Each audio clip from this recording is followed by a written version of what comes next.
না, মাহরাম ছাড়া মেয়েরা হজ বা উমরা করার সুযোগ নাই। কেন মেয়েদেরকে মাহরামের শর্ত করেছে ইসলাম?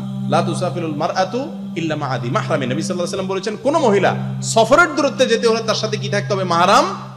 কেন মাহরাম থাকতে হবে বলেন তো? মনে হচ্ছে মেয়েদের জন্য একটা বোঝা চাপানো হলো। আরে না, মাহরামটা তো তার বডিগার্ড, এটা তো ভিআইপি, যে সাথে পুরুষ কি থাকবে? বডিগার্ড হিসেবে থাকতে হবে, যাতে তার কোনো ক্ষতি না হয়। মাহরাম ছাড়া একটা মেয়ের সফর জায়েজ নাই, হজও জায়েজ নাই, হজ করার দরকারই নাই, সে ঘরে থাকবে, ওইটাই তার জন্য বেশি গুরুত্বপূর্ণ, ওটাই হুকুম আল্লাহ পাকের। এজন্যই রাসূল সাল্লাল্লাহু আলাইহি ওয়াসাল্লাম পরামর্শ দিয়েছেন যে নারীরা মাহরাম ব্যতীত কয়েক দিনের জন্য ভ্রমণ করবে না। যদি তারা একা ভ্রমণ করেন এবং কাফেলা বিশ্রামের জন্য রাতে পথে কোথাও অবস্থান করে, তাহলে তার বিরুদ্ধে মিথ্যা অভিযোগ আনার সম্ভাবনা থাকে। তাছাড়া কোনো অপ্রীতিকর ঘটনাও ঘটতে পারে।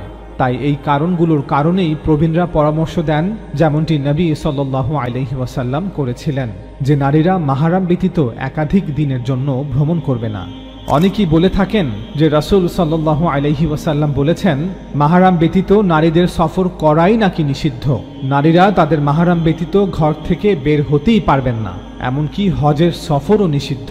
অথচ আল্লাহর রাসূল সাল্লাল্লাহু আলাইহি ওয়াসাল্লাম নিজেই ভবিষ্যৎবাণী করেছেন যে গোটা আরবে ইসলাম প্রতিষ্ঠার পর এমন এক দিন আসবে যেদিন নারীরা একাই ইরাকের বসরা হতে মক্কায় ভ্রমণ করবে হজের উদ্দেশ্যে, যেখানে তাদের সাথে কোনো মাহরাম থাকবে না।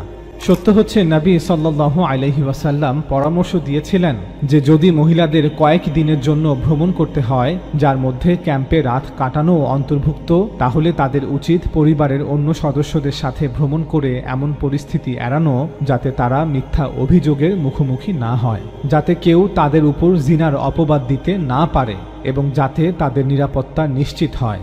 লোকেরা নবী সাল্লাল্লাহু আলাইহি ওয়াসাল্লামের এই পরামর্শের ভুল ব্যাখ্যা করেছে। এটি শরিয়াতের কোনো বিষয় ছিলই না, এটি ছিল শুধুমাত্র একটি সতর্কতার বিষয়। এটি একটি সাবধানতা অবলম্বন বিষয়ক একটি পরামর্শ ছিল মাত্র। কিন্তু পরবর্তী মুসলমানরা এই সাধারণ পরামর্শকে একটি আদেশ হিসেবে গ্রহণ করেছে এবং এটিকে শরিয়ার অন্তর্ভুক্ত করেছে। তৎকালীন সময়ে মদিনা থেকে মক্কা প্রায় 7 দিন 7 রাতের সফর ছিল।